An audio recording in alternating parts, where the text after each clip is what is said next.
사물들, 정영민, 평범할 권리, 안경. 내가 들은 안경에 관한 충격적인 말 하나는 안경을 쓰는 것도 하나의 장애로 볼 수 있다는 말이었다. 중학생 때였는데 놀라운 동시에 신선했다. 그땐 안경을 쓰면 지적이고 세련돼 보이는 면이 있어 부러워 일부러 안경을 쓰고 싶어하는 아이들도 몇 있었다. 모두 안경을 목걸이나 귀걸이 같은 하나의 장신구로 치부했지 보조기구라는 생각은 못했다. 그러나 안경은 노인들이 넘어지지 않기 위해 지팡이를 짚는 것처럼 잘 보기 위한 보조기구다. 어떤 이에게 안경은 절대적인 보조기구다. 이들은 안경이 없으면 눈뜬 장님이나 마찬가지여서 눈 뜨면 안경부터 찾는다. 이들뿐만 아니라 안경을 착용한 순간부터 안경이 없으면 누구든 일상생활에 지장이 생긴다. 대체 안경이 뭐기에 일상까지 뒤흔들까? 일상이 뒤흔들리는데 장애로 인식되지 않는 이유는 뭘까? 장애로 인식해야 한다는 건 다분히 내 개인의 주장일 뿐인가? 사실 안경이란 시력이 나빠 쓰기도 하지만 햇볕이 강렬한 날엔 눈을 보호하려 쓰기도 하지 않는가? 그리고 다수가 쓰는 사물이다. 다수가 쓰는 물품의 방점을 찍고 싶다. 다수가 쓰므로 다수는 장애로 분류되지 않음을 따지고 싶다. 늘 다수는 옳고 힘이 세다. 똑바로 말하면 다수는 다수이기에 힘이 센 것이고 그 힘을 믿기에 옳음도 믿는다. 그러나 소수는 그렇지 않다. 한 발씩 한 발씩 떼며 제 영역을 확보해 나가려 하지만 겨우 뗀 발걸음마저도 밀리기 일쑤다. 소수는 권리를 제대로 보장받지 못한다. 소수라는 이유로 묵살되고 소수이기에 나중으로 밀린다. 소수도 엄연히 전체에 포함된다. 전체가 아름다운 건 다수의 점령이 아닌 다양함이 어우러져 이루어낸 만들어지지 않은 풍경의 이유가 크다. 안경을 쓰는 순간 모든 풍경은 달라진다. 희미했던 것들이 뚜렷하고 선명해진다. 희미하게 보이는 일상을 좀 더 뚜렷이 보겠다는데 그게 잘못인가? 지극히 당연하고 평범한 욕망이다. 그런 평범하고 당연한 욕망 끝자락에서 안경이란 사물이 탄생했을 것이다. 사물은 필요에 의해서도 만들어지지만 내가 늘 겪는 불편을 해소하기 위한 방편으로 만들어지기도 한다. 장애란 이 불편이란 단어에서부터 다시 출발해야 할지 모른다. 사전적으로 장애는 어떤 사물의 진행을 가로막아 그 기능을 더디게 만들거나 또는 그러한 일이라 한다. 단정적으로 불편이 해소되면 장애는 더는 장애가 아니다. 그러나 세상은 장애를 사람으로서 겪는 불편으로 보지 않고 하나의 집단으로 보고 어떻게든 묶으려 한다. 집단이 되는 순간 보통 혹은 평범함에서 멀어진다. 집단 혹은 단체의 특성으로만 이해하거나 보려 한다. 장애 정도가 심하면 심할수록 그를 무조건 장애라는 어떤 규율 내에 가두어 두고 보려 한다. 시력이 나쁜 사람들을 위해선 안경이란 보조기구를 만들고 시력 보호를 위해 여러 논의를 이어가면서 함께 살아갈 방안을 모색하거나 누구에게든 생길 수 있는 일로 생각하면서 다른 장애는 그렇게 생각하지 않는다. 되레 나에게 닥쳐선 안 되는 사고로 여긴다. 물론 누구에게든 그런 일들이 생겨선 안 된다. 그러나 내가 선택할 수 있는 사항이 아니다. 사고란 늘 예기치 못한 순간에 들이닥쳐 어제와 너무나 다른 오늘과 마주서게 한다. 사고 이후 어제와 오늘이 사뭇 달라 보이고 소외를 느끼게 되는 건 어쩌면 자연스러운 일일 수 있다. 그러나 시간이 흘러도 그러한 감정들이 지속적으로 이어지고 일상으로의 복귀가 불가능하면 어떨까? 그때 느껴야 하는 박탈감은 어떻게 해야 할까?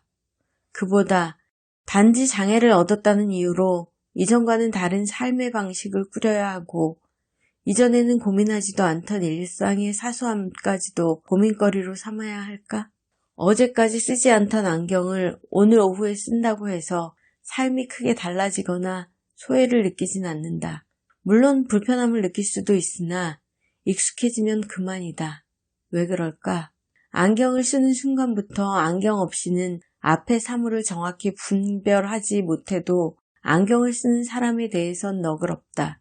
그 어떤 편견도 없고 삶이 달라져야 한다는 인식마저 없다. 지극히 당연하고 맞는 일이다. 여기에 대해 떠드는 일이 더 우스꽝스럽다. 이 우스꽝스러운 일들에 대한 평범한 권리를 얻기 위해 장애를 가진 이들은 매번 목숨을 건다. 절실하게 외쳐 평범한 보통의 사람이 되기를 바란다. 장애를 가진 사람들 대부분은 내가 가진 장애로부터 완벽히 자유로워지기를 바라진 않는다. 복지가 좋아지고 의료기술이 발달한다고 해도 그는 원칙적으로 불가능하다는 걸 안다. 다만 시선으로부터 편안해지길 원하고 노력하는 만큼 사회 속에서 구성원으로 같이 살아가길 원한다. 또한 집단이 아닌 보통의 사람으로 평범한 일상을 이어나가길 원한다. 더 많은 도구나 기구를 만들어야 한다는 말이 아니다. 단지 소수라는 영역에 묶어두고 나와는 상관없는 얘기로 치부하지 말아달라는 부탁이다. 나를 떠난 소리들은 어디로 흘러가는가? 녹음 테이프. 나를 대변할 수 있는 사물을 생각하다 문득 녹음 테이프를 떠올린다. 내가 자란 시절이 녹음 테이프 유행이었냐고 묻는다면 아니다. 오히려 거의 끝물이었다. 내가 녹음 테이프를 기억하는 까닭은 따로 있다.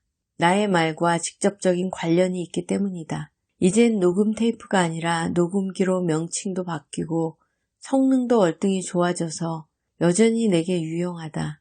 나의 말과 녹음 테이프의 연관성을 얘기하려면 내 언어장애를 먼저 고백해야 한다.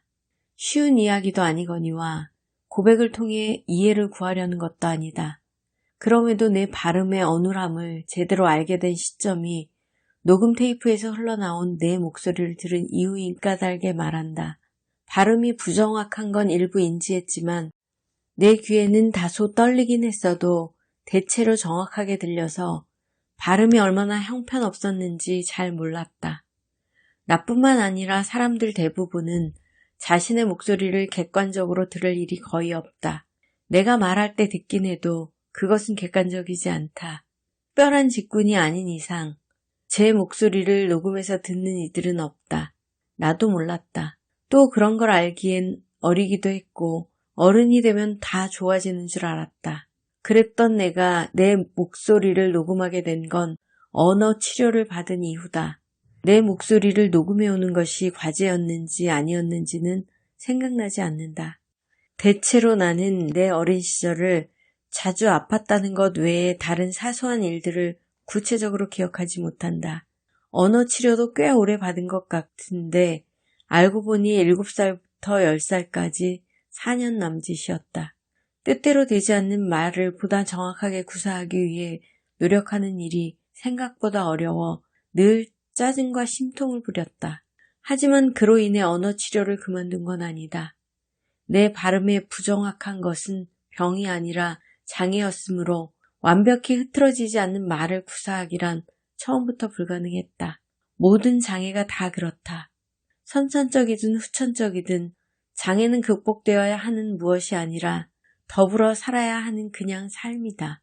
그 삶이 좀 더 좋아질 수 있도록 조금의 노력을 보태는 것이 재활이나 기타 치료이지 그 삶을 부정하거나 뒤바꾸려 시간을 투자하진 않는다.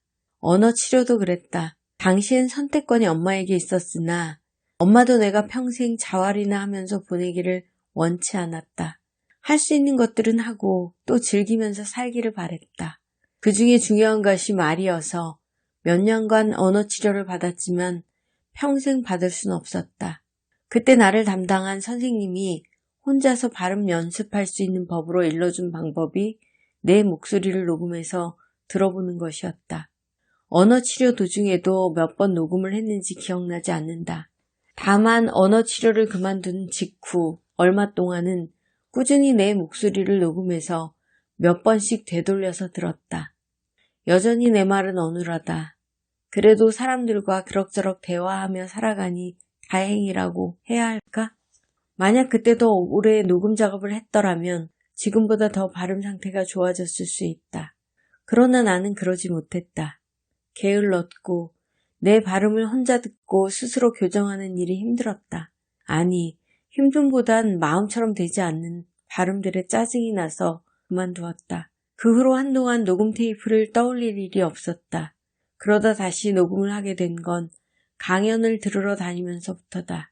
본디 필기가 느린 편이라 강연 내용을 메모하다 주요 내용을 놓치기 일쑤여서 언젠가부터 녹음을 했다. 그리고 녹취를 풀기도 했다. 타인의 음성을 반복해 들으면 그의 말을 글로 옮기는 작업은 힘들지만 흥미로운 대목도 있다. 일상적인 말을 모조리 글로 옮겼을 때 그 모두가 한 편의 글로 집결되지는 않는다. 재미있는 건 핵심을 말하기 위해 무수한 말들을 쏟아내지만 문장으로 옮길 땐 가지치기를 잘 해야만 그가 그때 하고자 했던 말이 무엇인지 정확하게 받아쓸 수 있다. 또 녹취를 풀다 보면 사람들은 말할 때 각자의 고유한 리듬을 갖는다는 걸 새삼 느낀다. 보편적인 말일 수도 있으나 녹취를 풀면 한 사람의 음성을 반복해서 듣기 때문에 언어 리듬을 자연스레 생각한다. 잠시 여담을 늘어두었으나 결국 말 이야기이다. 아니, 소리 이야기이다. 말은 녹음되는 순간 더 이상 나 혹은 당신의 말이 아니다. 입 밖으로 내뱉는 순간부터 말은 이미 소리라는 영역에 속한다. 단지 대화라는 명분으로 아래말로 치부하고 어디에든 가둬두려 하지 않으므로 소리라 인식하지 않았을 뿐이다. 하지만 말도 엄연한 소리다. 나의 말을 녹음해서 들어보면 안다. 말이 녹음되는 순간 더 이상 나의 말은 없고 소리만 있을 뿐이다. 그리고 그 소리도 반복해서 들으면 나의 말, 나의 목소리이지만 낯설어진다. 그럴듯하게 말하면 내 목소리가 타자의 소리처럼 들린다. 녹음 테이프는 이제 기억 속에만 있다. 대신 요즘은 스마트폰에 녹음 기능이 내장되어 있어 누구든지 자유롭게 녹음을 하고 또 듣는다. 그러나 그 녹음을 말과 연결짓고 그 말들이 낯선 소리로 변모하는 과정을 경험하거나 인지하는 이는 얼마나 될까? 나의 말도 결국 무수한 소리 중 하나라는 사실을 인식하면 조금 덜 떠들게 될까? 사물들, 정영민, 평범할 권리, 안경. 내가 들은 안경에 관한 충격적인 말 하나